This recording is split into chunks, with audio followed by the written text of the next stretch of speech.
सरस्वती पुराण को मैंने पढ़ा, उसमें ब्रह्मा जी अपनी बेटी से शादी करने की जिद कर बैठते हैं। सरस्वती माँ 3 लोक में भागती हैं और ब्रह्मा जी उनको फिर भी पकड़ लेते हैं। फिर माँ सरस्वती आसमान में चली जाती हैं और आसमान में ब्रह्मा जी का तीसरा सिर जाकर के उन्हें ढूंढ लाता है। तब सरस्वती को सरेंडर यानी कि नतमस्तक होना पड़ता है और मजबूरी में शादी करनी पड़ती है। और शादी करते हैं तो सरस्वती से एक संतान पैदा होती है जब सृष्टि में कोई भी नहीं होता है। मनु किसी और कंट्री में जाएंगे तो वहां पे हनुमान उड़ता नहीं है, वहां पे हनुमान मूंगफली मांग मांग के खाता है, यहाँ पे हनुमान उड़ के सूरज को खा जाता है। दोस्तों, मेरा नाम है शारिफ खान और आज जो वीडियो क्लिप मैं आपको दिखाने वाला हूँ निर्देश सिंह दीदी की, जो दलित समाज से आती हैं। इनका ये कहना है कि हिंदुस्तान के अंदर हनुमान को भगवान माना जाता है, बाकी जब आप बाहर जाएंगे तो हनुमान को भगवान नहीं माना जाता। और कुछ ऐसे शब्दों का प्रयोग इन्होंने किया है जो मैं नहीं करना चाहता, क्योंकि बहुत सारे लोग ये सोचते हैं कि लोगों की भावनाओं को आहत करना चाहता हूं मैं। ऐसा बिल्कुल भी नहीं है। मैं इनकी वीडियो क्लिप आपको दिखाऊंगा। इस वीडियो के अंदर आपको देखने को मिलेगा कि ये गरीबों के हक के लिए बात कर रही हैं, लेकिन साथ ही साथ जो लोग साधु संतों का भेष बना करके बैठे हैं और धर्म के नाम पर उन्माद फैला रहे हैं, धर्म के नाम पर गरीबों से कहते हैं कि तुम चढ़ावा लेकर के मंदिर में आओ और हम तुम्हारा उद्धार करेंगे, उन लोगों को नसीहत देते हुए ये साइंस की बातें कर रही हैं। दोस्तों, मेरा काम होता है लोगों के निजी विचारों को आप तक पहुंचाना। अगर मैं इनकी वीडियो क्लिप, इनके निजी विचार आप लोगों तक नहीं पहुंचाऊंगा तो आपको पता कैसे लगेगा कि समाज में कौन कौन व्यक्ति क्या क्या कह रहा है। तो आज की जो वीडियो होने वाली है बहुत ही धांसू होने वाली है। इस वीडियो को देखकर कोई भी अपनी भावनाओं को आहत नहीं करे, बल्कि साइंटिफिक तौर पर सोचे। निर्देश सिंह दीदी दलित समाज से आती हैं, बहुत ही ज्यादा पढ़ी लिखी व्यक्ति हैं और भारत के अंदर एक जाना माना चेहरा है जिन्हें पूरी दुनिया में जाना जाता है, पहचाना जाता है। और इनके मुंह से निकलने वाले जो शब्द हैं वो गौर करने लायक हैं। दोस्तों, मैं आपको बता दूं, मैं सनातन धर्म से नहीं आता और मुझे सनातन धर्म की ज़्यादा नॉलेज भी नहीं है, इसलिए मेरा कोई अधिकार भी नहीं बनता कि मैं सनातन धर्म के ऊपर कोई कमेंट करूं या टिप्पणी करूं। मेरा काम है केवल और केवल लोगों के निजी विचारों को आप तक पहुंचाना।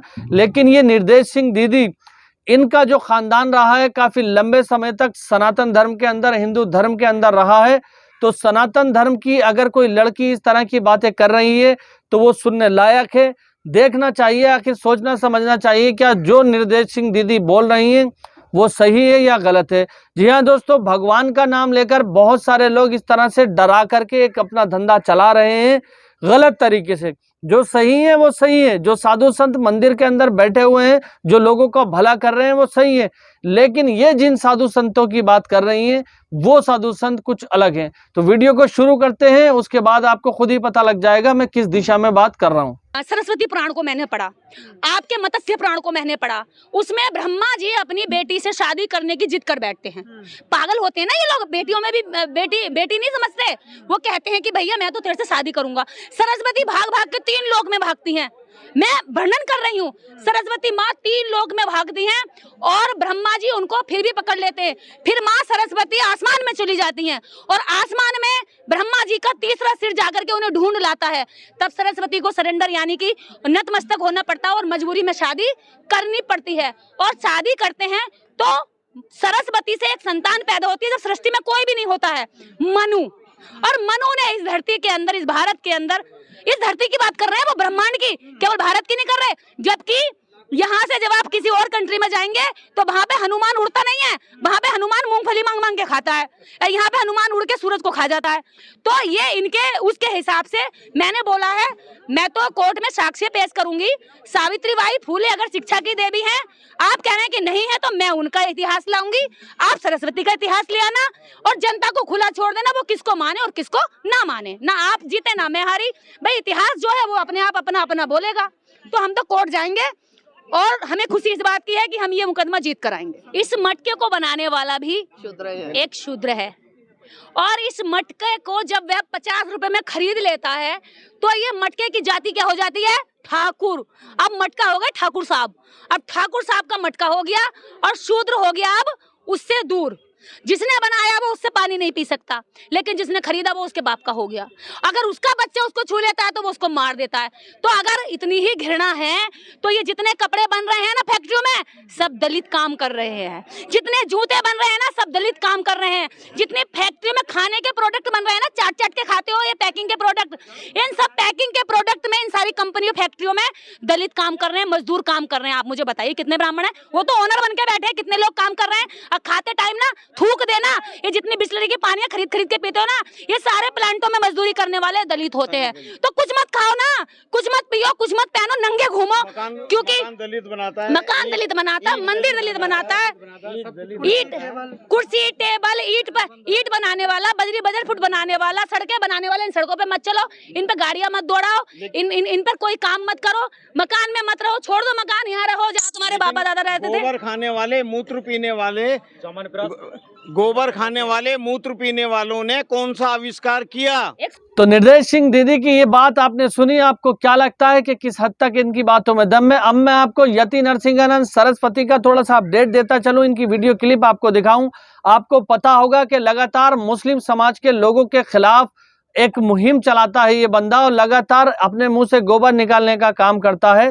इस्लाम धर्म के जो धर्म गुरु हैं, आप कह सकते हैं पैगंबर मोहम्मद सल्लल्लाहु ताला अलैहि वसल्लम के बारे में अभद्र टिप्पणी करने वाला ये यति नरसिंहानंद सरस्वती, आप जानते होंगे कि अभी हाल ही में पीछे सुप्रीम कोर्ट ने अवमानना का केस इसके ऊपर किया था, स्वतः संज्ञान लेकर के इसको नोटिस जारी किया था। तो वहां पर नोटिस का जवाब देने के लिए गया हुआ यति नरसिंहानंद सरस्वती, और मीडिया के सामने ये अपनी बात क्या रख रहा है, इसकी बात पूरी सुनिए, उसके बाद आप और हम थोड़ा सा और डिस्कस करेंगे। देखिए, सुप्रीम कोर्ट ने मुझे समन दिया है, कंटेम्प्ट ऑफ कोर्ट में मुझे यहाँ बुलाया है, और मुझे नहीं लगता कि मुझे उन्हें यहाँ बुलाना चाहिए था, लेकिन उन्होंने मुझे बुलाया है। सुप्रीम कोर्ट सर्वोच्च है, मैं उनके आदेश का पालन करते हुए यहाँ आया हूँ। उन्होंने मुझे नोटिस दिया है अवमानना का, मैं अपना पक्ष रखने के लिए यहाँ आया हूँ। मुझे लगता है कि मुझे अवमानना का दोषी नहीं माना जाना चाहिए, मैं उसी के लिए आया हूँ। जी, ये बहुत महत्वपूर्ण मामला है, पूरी दुनिया को पता चलना चाहिए कि ज्ञानव्यापी में क्या हुआ था, काशी विश्वनाथ में क्या हुआ था, और सुप्रीम कोर्ट को सत्य से दुनिया के सामने लाने के लिए सारे तथ्यों पर विचार करना चाहिए। दुनिया को सच्चा इतिहास और हिंदुस्तान में क्या हुआ है ये जानने का हक है, अधिकार है। यहाँ विदेशी आक्रमणकारी लुटेरे जो आते थे, उन्होंने किस तरह से हमारे मठे मंदिरों को तोड़ा, बर्बाद किया, हमारे लोगों को मारा, ये सत्य दुनिया के सामने आना चाहिए। सुप्रीम कोर्ट को इसमें जो है सकारात्मक रुख अपनाना चाहिए, जो अभी तक वो नहीं अपना रहा। तो दोस्तों, ये वीडियो आपने देख ली। सबसे पहले निर्देश सिंह दीदी के जो उन्होंने कहा था उस पर जरा ध्यान दीजिए और कमेंट करके बताइए कि निर्देश सिंह दीदी के मुंह से निकला हुआ हर एक शब्द क्या सही है या गलत है। दोस्तों, ये बात मैं बिल्कुल कहना चाहूंगा कि आज पंडित धीरेन्द्र शास्त्री जैसे बागेश्वर धाम वाले बाबा हैं, जो ये कहते हैं कि मैं कुछ भी भूत और भविष्य बता सकता हूं, जो चमत्कार दिखाने का दावा करते हैं। आप जानते हैं कि साइंस के दौर में चमत्कार जैसी कोई चीज़ नहीं होती। अगर आप कोई कला दिखा रहे हो, कुछ कर रहे हो, तो उसके पीछे ज़रूर लॉजिक होता है, इसको समझने की ज़रूरत है। सुहानी शाह नाम की एक मैजिशियन है, जादूगरनी, जिसने पंडित धीरेन्द्र शास्त्री से भी ज़्यादा बढ़ चढ़ करके लोगों के फेस को पढ़ करके दिखाया था वो क्या सोच रहे हैं, ये दिखाया था। बड़े बड़े टीवी शोज हुए, तो चमत्कार नाम की कोई भी चीज़ नहीं होती। उसके बाद आपने देखा कि यति नरसिंहानंद सरस्वती कोर्ट की पेशी पर आया हुआ है अपना पक्ष रखने के लिए। दोस्तों, ये बहुत ही अच्छी बात है कि सुप्रीम कोर्ट जो है कुछ चीज़ों को स्वतः संज्ञान में ले लेता है। स्वतः संज्ञान का मतलब वो होता है, जिन लोगों को नहीं पता मैं बता दूं, अगर आप कोई गैर कानूनी काम करते हैं और आपके खिलाफ कोई एफआईआर नहीं कराता, आपके ऊपर कोई दरखास्त नहीं लगाता, तो अगर कोर्ट के संज्ञान में ये बात जाती है, कोर्ट को पता चलता है कि फला जगह पर फला व्यक्ति ने कोई भी कानूनन अपराध किया है या कि ऐसी अभद्र भाषा का प्रयोग किया है जिससे सामाजिक सौहार्द खराब हो सकता है, तो ऐसी सारी चीज़ों में कोर्ट जो है नोटिस जारी करके उसको बुलाता है और उससे कहता है कि तुमने ऐसा क्यों किया। फिलहाल आज की वीडियो को देखकर आप लोगों को क्या लगा? क्या जो मैंने इस वीडियो के अंदर जो बातें कही या जो कुछ भी आपको दिखाया वो किस हद तक सही है नहीं, कमेंट में ज़रूर बताएं। बाकी अपने भाई को इजाज़त दीजिए, इंशाल्लाह फिर मिलूंगा इसी तरह की एक नई वीडियो के साथ। तब तक के लिए खुदा हाफिज़, जय हिंद, जय भारत।